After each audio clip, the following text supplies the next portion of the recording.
Ah, yes. Very good news, because joining us for the Super Sports Nooner today is a very special guest. He's been with the Dallas Cowboys for several seasons in their secondary. Give it up for our buddy Jourdan Lewis, everybody. Hey! How you guys doing? What's up, man? Nothing much. Nothing much. You look good. Thank you so much. You guys, too. Oh, that's nice. Yeah.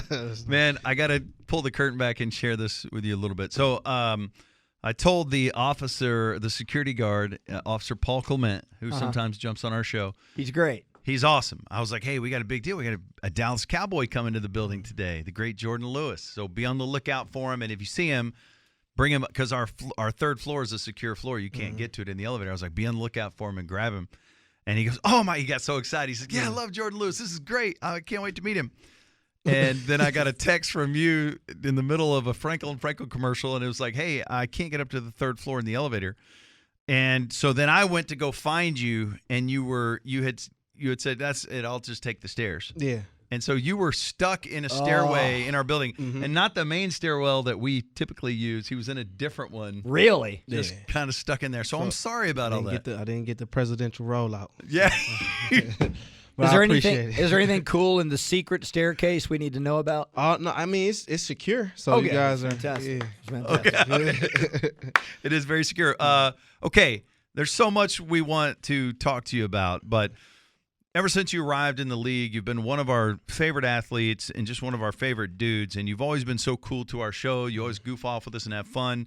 You're also a really good football player, and so there's a lot to get into. It just so happens that today, this works out to our benefit greatly, is the big story of the day is you are losing your defensive coordinator, Dan Quinn. He's now going to be the head coach of the Commanders.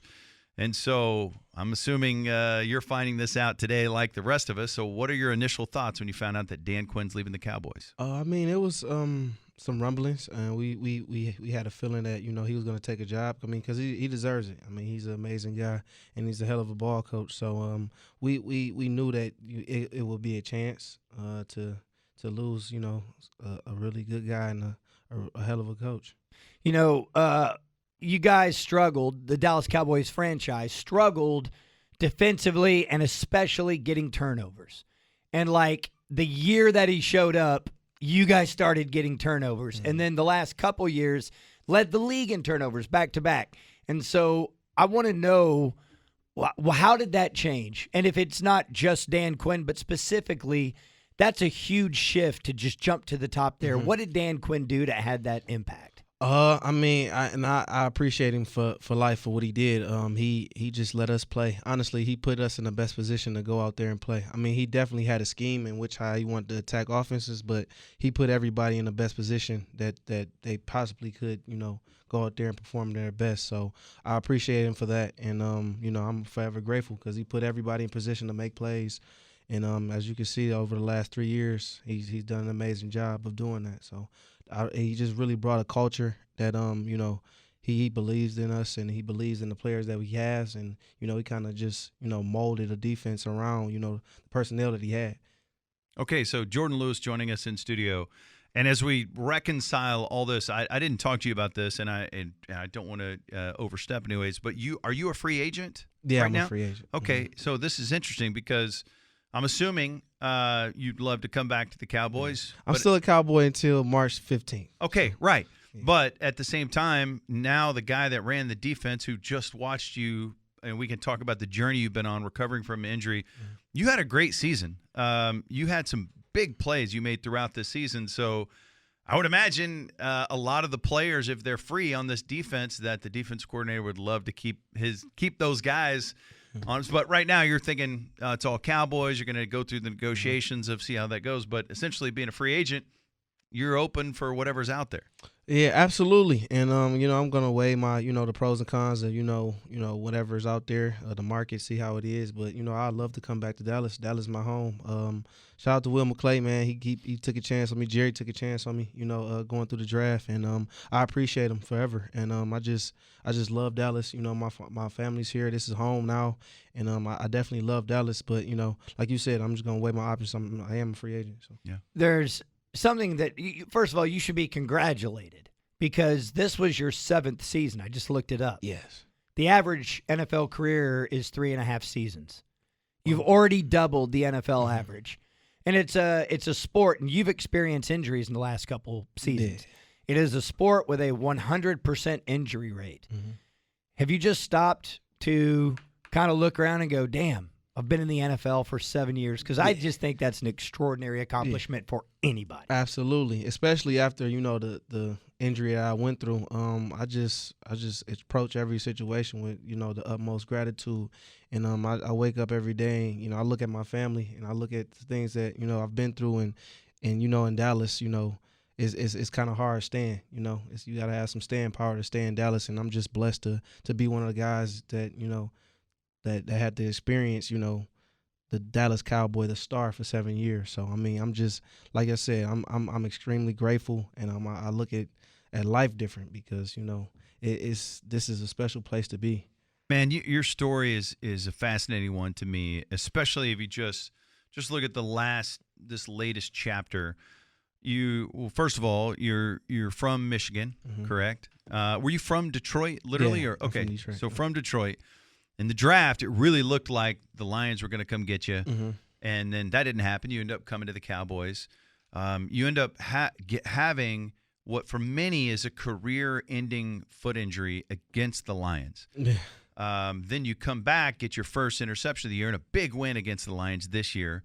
And so there's a cyclical nature of all that. But I want to you just won the Ed Block Courage Award, which is a big, big deal. Congratulations on that. Thank you. And let's that's in the rearview mirror. I want to talk to you about this though. So what exactly was the foot injury? Yeah. So it was basically I obliterated my foot. So everything was broken. All of the ligaments were broken in my foot.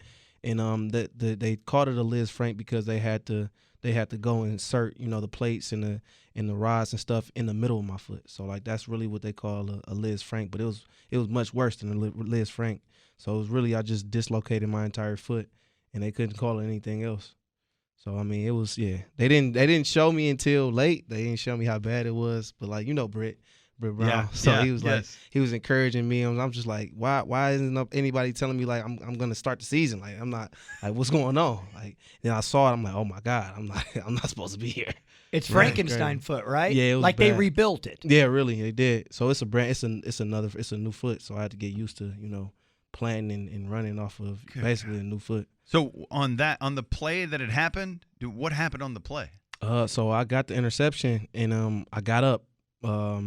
And I was just thinking about going to score, just a routine interception. You want to go up there and finish the play. And the receiver kind of like jumped on my back, and I shrugged him off, and he ended up landing on my foot while my foot was in the turf. So my foot was like horizontal in the turf, like going to plant off, and he landed directly on the back of it. So all of that force, his entire body weight just fell on my foot and crushed it.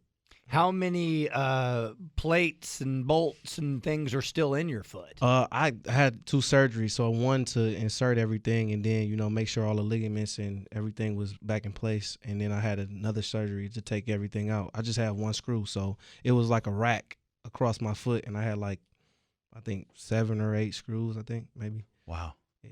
Man, so we're talking to Jourdan Lewis, Cowboys Corner on the Ben and Skin Show. And we knew we liked you. The first time I was like, all right, this dude's awesome, is you and Awuzie were so much fun on social media. Yeah. I just love and you guys got to be pretty close. And but you guys had fun commentary on so many different things, and it was so cool. And then I was like, man, I hope this guy's approachable in the locker room. And then I was like, oh, these guys couldn't be any nicer. And so that's kind of how we know you. How your teammates know you and how your training staff knows you is they speak about you with such respect and reverence.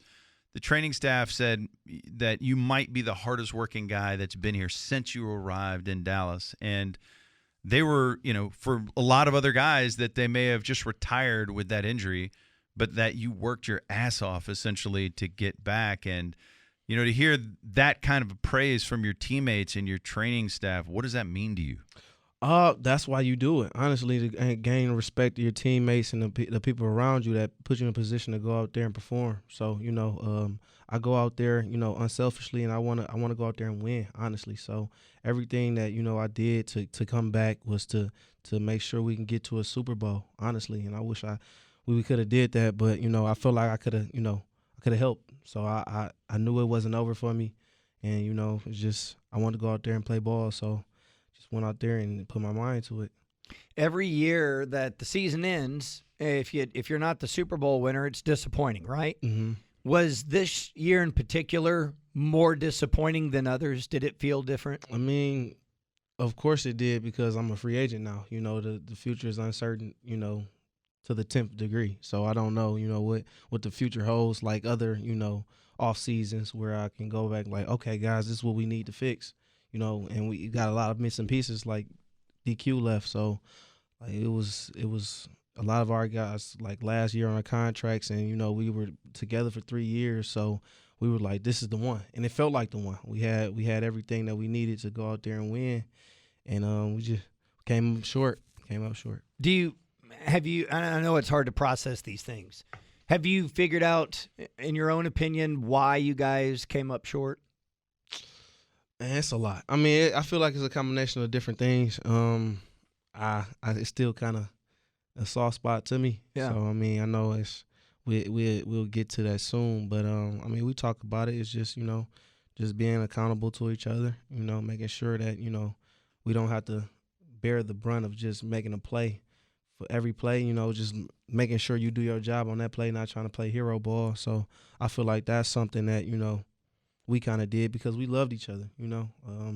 We wanted to make sure that we got to the next level, and I feel like guys were going out there just thinking like, I got to do it for the team. So I mean, it's nothing really crazy about it. It's just just going out there doing our job. We're talking to Jourdan Lewis on the Ben and Skin Show, and again, the game against the Packers that ended the season, they hung a lot of points up on a really good defense, and so I'm not an X's and O's guy, and I'm not crunching film, but I have heard a lot of talk of, wait a second, the Cowboys were, and this may be incorrect, so please correct me at any point of this, but it's like the Cowboys secondary is really good man coverage secondary, but you guys were playing more zone in that game. Is that accurate, or was this defensive scheme any different than it normally was against the Packers? You usually tweak things for the matchup that you're going against, but we didn't really change our game plan. It was just that they were clicking on all cylinders, and they knew what we were in, and it was just once you get on a roll like that, it's easy, especially when a quarterback is as skilled as Jourdan Love was, and the young talent that he had around him. It was a perfect storm for us, for them to go out there and do what they did. It was definitely a letdown for us because we definitely feel like we were better than that. It was just their night. We're talking to Jourdan Lewis of the Dallas Cowboys here on the Ben and Skin Show. When you go through something like that, what do you do immediately? In other words, Monday, what are you doing? Do you completely disconnect? How do you handle that? I mean, we're still in shock at that point. Yeah. I mean, literally, that Monday we were just in shock at, that we were going home the first weekend of, wild card weekend. So it was pretty tough, especially thinking that we were going to go, to the Super Bowl. So.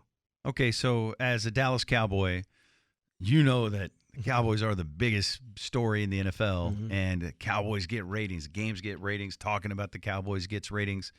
How much of, I'll call it the noise, media coverage of the Cowboys do you hear or see? I mean, you try to block it out, but of course, like you said, it's a big deal. I mean, you can't hide from it because you definitely in the eye of the storm. So I mean, you can try to minimize it as much as you can, but it's always there. And I mean, it's always opportunities to go out there and speak your mind and build your brand and do exactly what you feel like you want to do at a point in time, especially to build your brand. So, I mean, I just feel like, Coach McCarthy and those guys do a great job of, like just holding the realm to just, just making sure that we're not just too over the top with things and, too consumed with the media.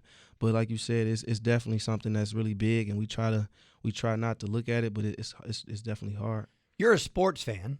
I mean, I know this because we've talked hoops, for example. Just as a dude, how much do you watch Skip or Stephen A. or Colin Cowherd or whatever? Just in your daily life, how much do you watch those kinds of shows? I don't. Honestly, I really don't. I don't watch it. I watch the games and then I cut it off. You know, that's really just my brain is trained to do that because, like you said, that once that filters in, it kind of alters your mood, and you don't need that. You don't need that, especially when you're trying to go on a run. So I really don't look at Skip's Twitter or anything like that because I know it's pretty outrageous sometimes. And Stephen A, he can get things riled up too. So I kind of stay away from it, trying to keep my heart rate down. So I like that you don't watch that stuff, and let me tell you, Ben and I rarely watch that stuff because it's like once you know how the sausage is made, right? It's like a lot of it is just contrived. It's not even what they really think. Exactly. It's just to get people riled up. And I always wonder because I know so many dudes in your position love sports, and you're going to watch ESPN, you're going to watch those things, and that's what they promote. And I was wondering, do your teammates watch that stuff?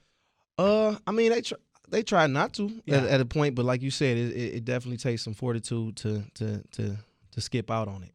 No pun intended. That's a good pun, though. That's good. I like it. But it's we definitely try our hardest. Coach tries his hardest to make sure that we avoid it. But like you said, it's hard. It's definitely hard. But I know some of my teammates like to get into some banter. But I kind of grew to understand, like you said, it's really concocted to where it's just it's trying to get clickbait, trying to make sure that we say the most outrageous thing or most controversial thing so we can get ratings. So I look at it like that. It's entertainment more so than anything. So it is entertainment, and it is entertaining. And it's been an interesting offseason already for the Cowboys because there's a lot of this noise, and some of it is coming from family members of players. And I'm just curious, and I'm not asking you to specifically talk about I would never ask you to talk about anyone's specific family and those types of things, but do you have to tell your family, hey, don't get on social media and say, or do you? No, most of my family are Lions fans, so I don't really have to worry about that. They didn't get on there in week 15 or whenever it was when they were going for 2 at the end. No, they just was happy that I made some plays. That was it. Right. Yeah. Because you had a bunch of your family, Lions fans, at that game. I had a lot of people there. They enjoyed the Landry room with me with a little straight face, but I mean, hey. I'm assuming it hurts, but I'm assuming you're still watching the games. Yeah, I'm watching the games. Yes. Okay, once you guys are out of it, were you pulling for anybody? Were you pulling for the Lions? I don't know, man. I didn't, because it kind of hurts to say like the Lions went to the NFC Championships before the Cowboys did. Yeah. So I mean, I don't know. It's a double-edged sword. I'm happy that my family's happy, but I don't know. Yeah, I got some teammates over there too, Donovan Peoples-Jones. So I was excited for him. So I actually had teammates on both sides, so 49ers and the Lions. So you watched the game without rooting at all, just rooting for your guy. Exactly. Yeah, I can do that. Yeah, I feel like I can do that. And that's the beauty of being in the league for 7 years is you keep getting more and more teammates and more friends. And people always talk about the brotherhood of the NFL or the brotherhood of the NBA or Major League Baseball. Yeah. It truly is that thing. I mean, it's a real thing because like in the coaching circuit, like that happens when you cross paths with somebody, you coach with somebody, and you bring somebody along. It's the same brotherhood that we have as players. So some of the other guys I'm less familiar with, some of the other guys on your defensive staff, but some of the names that have been thrown around as guys who could be the defense coordinator for the Cowboys are Joe Witt, and then I'm even hearing some Al Harris. And so I want to talk to you about each of those guys. How involved are you with each of those coaches? We're very involved. So give me your scouting report. Like what is your favorite thing about each of those guys? Joe Witt, he's very anal. So I mean I love him. I love him. Detail oriented. Yeah, detail oriented. And he's gonna tell you who he is from the get go. I'm gonna coach you hard, and you're gonna like it or you're not. So I appreciated him, and he appreciated me because he knew that I could take the coaching, and he's a hell of a coach, honestly. So I mean he had his hand in a lot of the different schemes that we did to make us the ball hawks that we were. And Al, he's second to none, honestly, with corners. I mean, the way he teaches the reads and his press technique and things like that is you can only get it from a guy that's played at the highest level and played really good at the highest level. So I mean, every corner that he's touched has been to Pro Bowls and All Pros. So I mean, it's really an all-star cast, man. And I mean, Al is the coolest thing, and Cannon Matthews, he taught the nickels. I mean, one of the smartest guys that I know. And he's very patient because I'm in his room, and he definitely he's a great teacher, and he has the temperament to be a great coach. During one of the games this year, they were talking about Jourdan. Obviously, unbelievable what happened with him this year. And they were talking about Al specifically coaching you guys on tendencies of each receiver that you face. And I don't know. I'm just listening to the TV broadcast, and I'm like, interesting. I wonder how unique that is compared to other secondary coaches. So was that a primary focus? Did they have that right? And if so, how different is that from what you guys would normally be coached up in that regard? It was, a lot of guys teach you the technique to not get beat. He's teaching you the technique to go make a play, go score. So, I mean, he's not backing down from anything. And I feel like that's the difference from, just a guy that's just not a normal. You can't be normal in the NFL, but just a regular NFL coach to a guy that understands the game and understands that you need to take the ball away to be a productive defense. So, I mean, he has no fear. I mean, he goes out there and tells us this is the reads that we see. Go out there and get it. So, I mean, you're only going to see those looks a few times, and he prepares us to see that, and all those guys prepare us to see, what we are going to face on that weekend. So. I think it's easy from the outside to say, well, that obviously had a huge impact on Jourdan. And look, what he did set an NFL record. So I want to know what the room is like with you guys in the secondary as he is doing that. We all saw the reaction when he broke the record. But I'm just curious, as the season was unfolding and the anticipation of all that, what that was like with your group. We just handled business, honestly, because we had saw it a year, 2 years before. With Trey. So Trayvon, he was on a historical run too. So I mean, it was just amazing to see one of our other guys doing, being on the same pace, and it just felt really good. So I mean, Jourdan, he's just the most humble guy, and his temperament is just so calm that you wouldn't even think that he was gonna go do something historic. It was just another day at the job for him, and I feel like that's what propelled him to be one of the best, man. He's just as cool as a cucumber, man. Just go out there and handle his business, no matter the good and the bad. He just go out there with the same temperament and handle his business. Tell us about Stephon Gilmore, what it was like when he arrived, and then what he's like as a corner and as a teammate. Yeah, I mean, he's the ultimate, man. He showed guys, how to prepare for a game, how to take care of your body, what you need to be doing, what film you need to be watching. And he went out there and he played at the highest level, man. So, I mean, you had to take his word and it holds weight, because everything he does to prepare for games, go out there and play, even when things are hard, we got to do it. We got to do it, We got to go out there and get it done. We got to find a way. So, I mean, he was an ultimate teammate, man, and showed everybody, in our group to go out there and showed us how to do our job.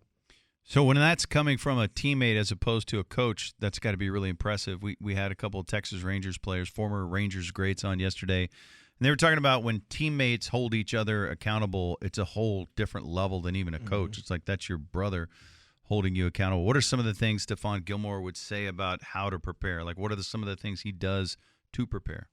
He just said, man, if you're watching film, keep watching film, man. Just keep watching your film and getting your reads, man, and take care of your body. Honestly, you just go out there and watch the film. And he always had his iPad with him, so we would always talk about what the receivers doing, what they like to do, and that helped everybody. That really helped everybody. Just showing tendencies, what the offense likes to do on these situations and formations. It just made the game easier, honestly. Talking to Jourdan Lewis here on the Ben and Skin Show, 97.1 The Freak. Because of what you went through with your injuries, when Trayvon got hurt, did you feel the need to talk to him directly? Did he come to you, or do you just stay out of a guy's way when he's going through something? Yeah, like that? man. I just let him go, man. Yeah. Honestly, just treat him the same as I treated him before, because I knew what type of role he was gonna be, and I know what type of player he is, what type of the mental fortitude he has, because he loves ball, man. A lot of people don't give him credit for being the cerebral player that he is. He's very smart, and people thinking he's just guessing. No, he's actually watching film. He understands it, and he just uses his instincts. Like he's probably one of the smartest corners I've seen. And a lot of guys don't give him his credit because he can read routes. I mean, he can read the quarterback's footsteps with the receiver's footsteps, and it's impressive. It's very impressive. Well, you're an impressive guy, Jourdan Lewis, that you can play inside or out. You could play the slot or you could play in the outside. What's harder in your opinion? In my opinion, honestly, I've always thought that the slot was harder. I mean, he has so much room to do whatever he wants to do. And the hardest route in football to cover is an over route from inside. So that's something that, I had to, take pride in because, like you said, we are a man team and had to make sure that, we limit those opportunities as much as possible. So I think that playing inside is a bit harder for me, honestly. Would most cornerbacks rather play man and most safeties rather play zone? Not now. I mean, I think the times are changing. I feel like it's a positionless, secondary to where a lot of guys can play a lot of positions in that secondary, and even some guys can play some linebackers. So I feel like we're getting to a point in the league where you have to be well-rounded. So you have to be able to cover, hit, go out there and diagnose plays. So I don't think it's just a certain type of DB that fits a form anymore. You just got to go out there and be able to do everything. Which opposing wide receiver talks the most trash? The most trash? Are they talking the whole time?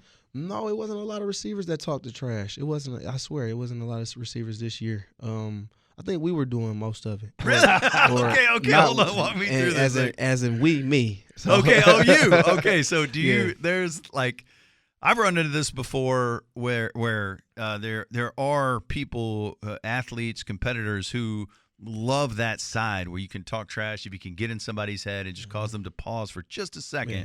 They maybe come off their plan just a second, get distracted, and then make a mistake.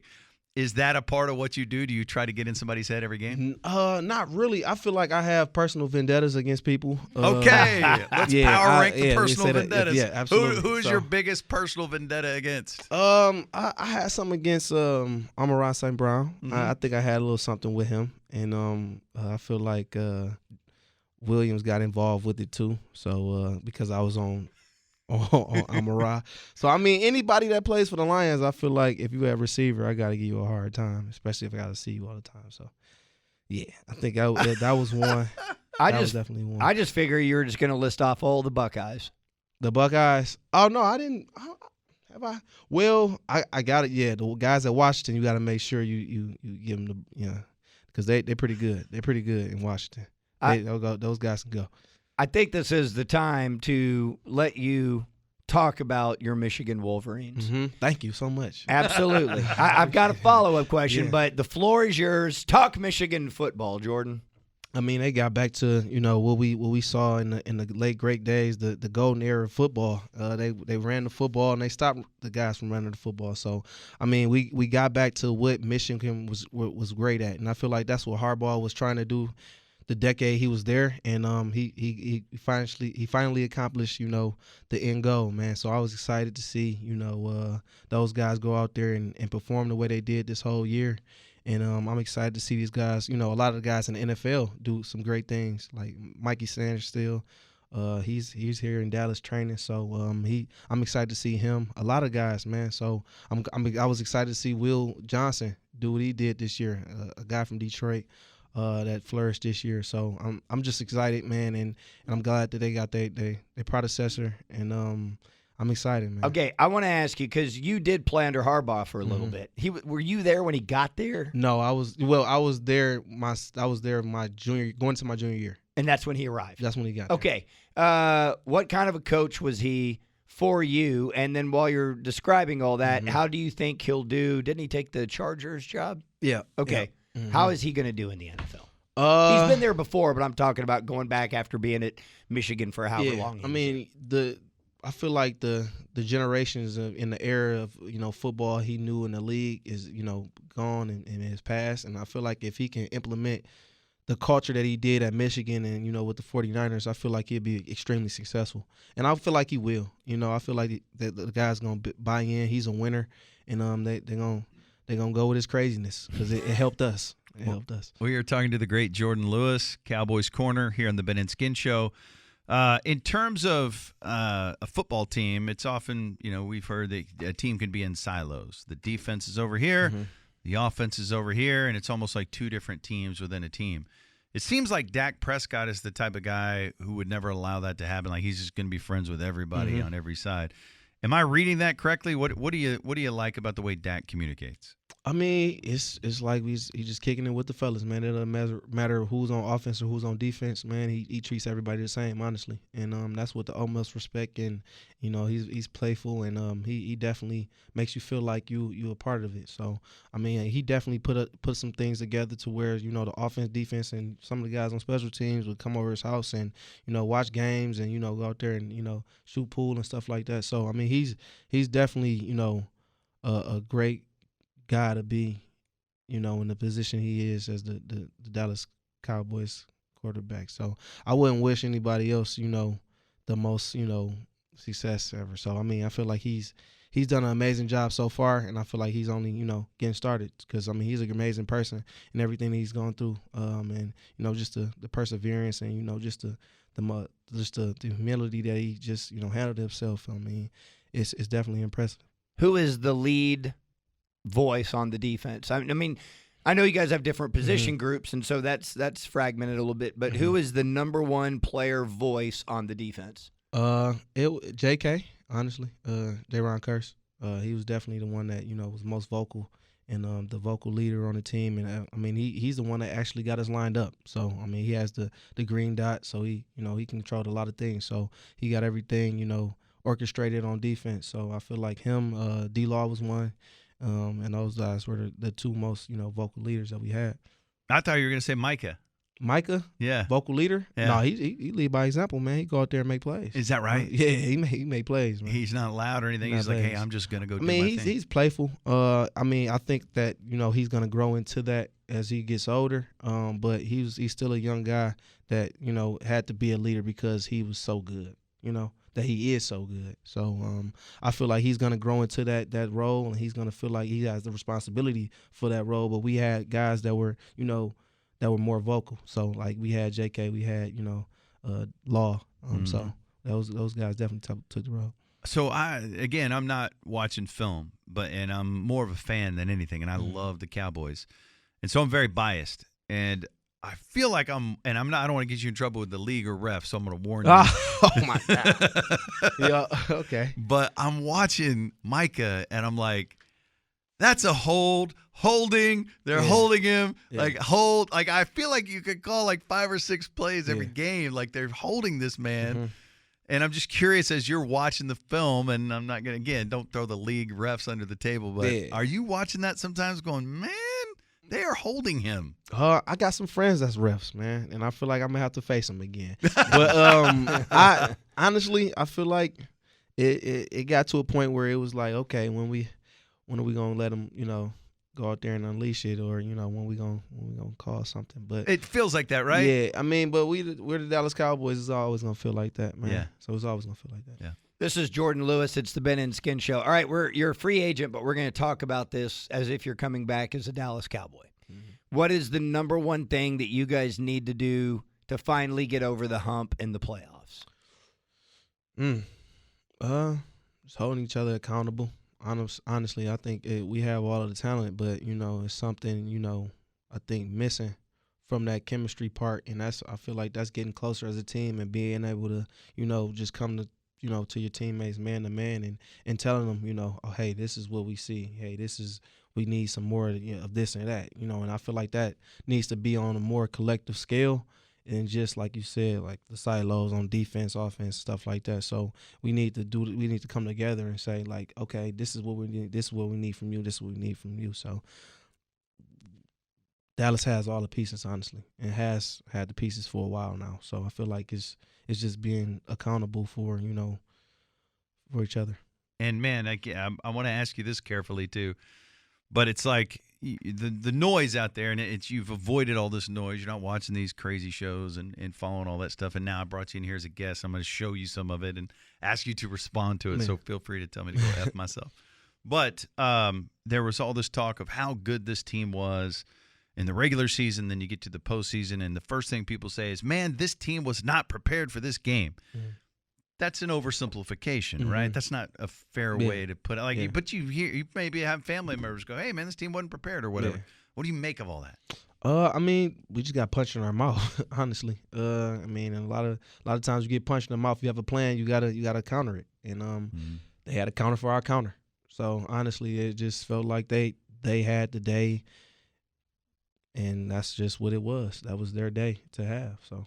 It's not like a series or something like that, baseball or football or basketball, where you can go out there and prove it again. It's just sometimes, it's not your day. And we picked the wrong day for it not to be our day. Yeah. We'll hear coaches say, we had a great week of practice. Mm-hmm. Do you have memories of having a quote-unquote great week of practice and then going out there and just not performing? Like, is that – Yeah, it's accurate. You can have those days, and it's just about who's on that day, and you just try to perform at your best at every time and prepare your best for every moment, so you don't have those letdowns. But I mean, sometimes it's just like I said, it's the luck of the draw, honestly. So I feel like everything that they wanted, they got. So it's just Murphy Law for us, man. Yeah. Well, you guys are such a deep position group, so many good corners on this defense. And with you being a free agent, I'm just curious, will you just have your agent handle every bit of it? Will you stay out of it? Or do you reach out to Steven or Jerry or Will and say, hey, man, I really want to be here? Like, how do you handle that? I mean, I don't know. It's still early, but I know I have a good relationship with some of the guys there to go out there and be able to reach out to them personally. Some of them have said, we can talk personally. I mean, we can talk through this, through the whole process, and I feel comfortable doing that because, I mean, like I said, they took a chance on me, and we have that trust factor. They have that trust factor that I'm gonna make the right decision for me and the city of Dallas or wherever I am. So. You've been here a long time now. What's your favorite place to go eat? My favorite place to go eat? Oh, man. These are the tough questions. Yeah, that's tough, man. So we love Legacy Hall. Yes. We love Legacy Hall. Like, me and my wife, we love Legacy Hall, man. Like, we like vegan vibrations. We love everything. The chicken spot, all of it. You like, lost me at the vegan spot, but yeah. Yeah. You don't like the Look how fat I am, dude. I'm it's not pretty a good. vegan. I tried, man. It's not bad. He's lost some weight since the last time you've seen him, hasn't he? He look good, man. I told y'all look good. I'm not lying. Y'all look Hey, good. thank you. Thank you. But we go there as a family too because it's like a luxury food court. Yeah, it is. It's like the nicest mall food court ever, but you don't have to argue about where you're going because everybody can go get whatever they want. Exactly. Are you a vegan? No, I like the vegan stuff though. Uh-huh. I like the vegan stuff though. What's your go-to meal? You can only have one meal. It's like, hey man, this is your go-to meal. Have whatever you want. What are you gonna have? What am I gonna have? Golly, it's hard. Give me tough questions. I don't know, man. It's tough, bro. Like I showed you, my favorite is Legacy Hall. It's like 10 different options. Right. You're gonna mix it up. Yeah. I mean, I don't know, man. I might get some chicken. That duck fried chicken, whatever they call it, whatever, I don't know what they call it. It's duck fried? I don't know. I It's like that. Duck something. Is something it duck or is it duck fried? It's chicken, but it's some type of duck something. Okay, I'm in. I think it's turducken. No, oh my God, ew. Oh my goodness, that's disgusting. All right, you're standing there with your wife. Someone's babysitting the kid, so you can have an adult meal. Mm-hmm. And to your left is a delicious steakhouse, and to your right is a delicious sushi spot. Which one are y'all going to go to? We're going to the steak spot. Okay. I'm going to steak spot. Okay, respect. Okay, so you changed your number. Mm-hmm. And was that going into this year? That was last year. So you changed from 27 to 2. 26. 26 to 2, yeah. Sorry, 26 to 2. Yeah. So you changed from 26 to 2. Why the change, and did it cost you money to make the change? Do you have to pay to do that? I don't know. I don't think I had Okay. to pay. They didn't tell me I had to pay a significant amount to change my number. Okay, so 26 to 2. Apologies. So Yeah. why did you change from 26 to 2? So 26 was my high school number. So 27 they just gave me because I was, here you go. This is what we got. Mhm. So I was like, you couldn't get single digits when I changed my number to 26. So I wanted to wear 26 because I wore that in college, and then I wanted to wear 2 when we got single digits because I wore that in Little League. So I just felt like that was something I felt like I wanted to do. It's cool, man. Being in the NFL, being one of the first people to have a single digit on defense, that's pretty special. Yeah. All right, before we let you go, is there anything that you would like to say to Dallas Cowboys fans? I just appreciate the support. I mean, especially this year. I mean, it's been a hell of a ride, man. They came out, supported us, especially at home and even away. I mean, we had some games where it was in some tough, hostile environments, and we had like Buffalo where we had a lot of fans. So I mean, I appreciate the support. I definitely had fun here, and hopefully we can do it again. So. Yeah, he's one of the nicest guys that's ever played for the Cowboys. Look at him. I Look appreciate at Such a it, nice man. guy. Look at him. Thank you. The great Jourdan Lewis.